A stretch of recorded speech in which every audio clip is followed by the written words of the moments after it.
नागरिकांना मी भेटलो होतो. आरजू नावाची एक जी कंपनी आहे, ज्या कंपनीमध्ये रत्नागिरी जिल्ह्यातल्या जवळजवळ 100 कोटी रुपयाचा काय ते एफडी असतील किंवा माल देण्याच्या बाबतीमध्ये असतील पैसे गोळा केलेले आहेत आणि त्याच्यावर कार्यवाही व्हावी अशा पद्धतीची मागणी जी केलेली होती त्याला देखील आपल्याला यश आलंय.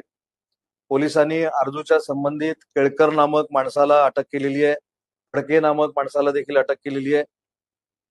हे लागेबांधे नुसते कोकणापर्यंत नाही आहेत तर हे पुण्यापर्यंत आहेत. मी आताच SP साहेबांशी चर्चा केली, त्याच्यामध्ये पुण्यातले देखील काही लोक, म्हणजे पुण्यामधले स्थानिक असं नाही, म्हणजे पुण्यामध्ये पळालेले आहेत अशा लोकांना देखील पुढच्या 4-5 दिवसामध्ये अटक होईल अशा पद्धतीचं त्यांनी मला ब्रीफिंग केलेलं आहे. आणि त्याच्यामुळे आरजूच्या जे खातेदार होते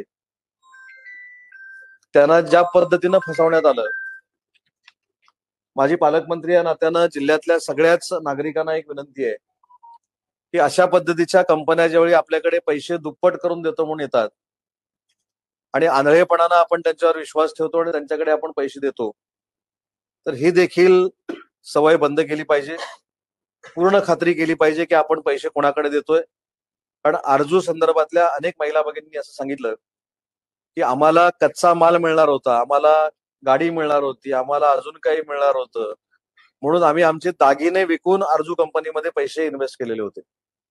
आणि म्हणून अशा ज्या कंपन्या भविष्यामध्ये ऍड देतील त्या ऍडची पूर्ण खात्री करून ती कंपनी योग्य आहे की अयोग्य आहे, त्याच्याकडे सगळ्या परमिशन्स आहेत का.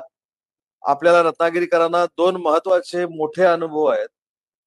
तो म्हणजे पहिली सॅफ्रॉन, त्याच्यानंतर कल्पतरू, संचयनी, पॅन कार्ड, हे 2 नाही, कामधेनू, असे भरपूर अनुभव आपल्याला आहेत. आणि हे अनुभव आपल्या गाठीला असताना देखील आपण अशामध्ये पैसे इन्व्हेस्ट करतो.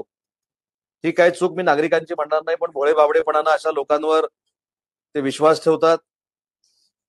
अजून एक महत्वाची गोष्ट या मार्फत मला रत्नागिरीकरांना सांगायची, ते म्हणजे इथल्या अटक असलेल्या काही लोकांनी असं सांगितलं की आम्ही काही राजकीय पक्षाशी निगडीत आहोत.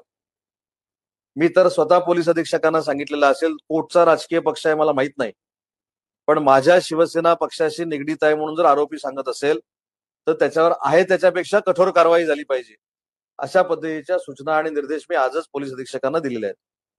त्याच्यामुळे विनंती ही आहे की अशा कंपन्यांवर विश्वास ठेवून आपण जे पैसे इन्व्हेस्ट करतोय ते खात्री करून गेली पाहिजे, जेणेकरून ज्या 7-8 कंपन्यांमधनं आपल्याला अनुभव आलेले आहेत तसे अनुभव पुन्हा रत्नागिरीकरांना येणार नाही.